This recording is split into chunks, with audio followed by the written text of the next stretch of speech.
Maybe kinandam ka. There were several times nga after itong limpyo, mag-imagine ta nga ipasok ka gusto nga. And ikahal ta.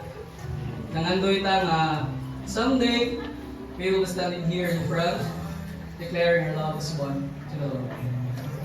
And that one someday is today. Karong adlaw, two of us become one.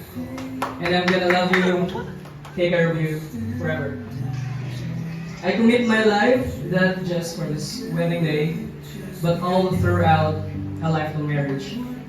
I won't get tired of saying, I love you.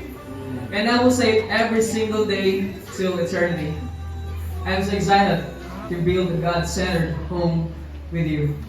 I will always be by your side to support you in all the dreams that both our hearts long for. Been saying this every time, however, I'm gonna tirelessly repeat it again and again. I'm so much happy and blessed to have you. I love you.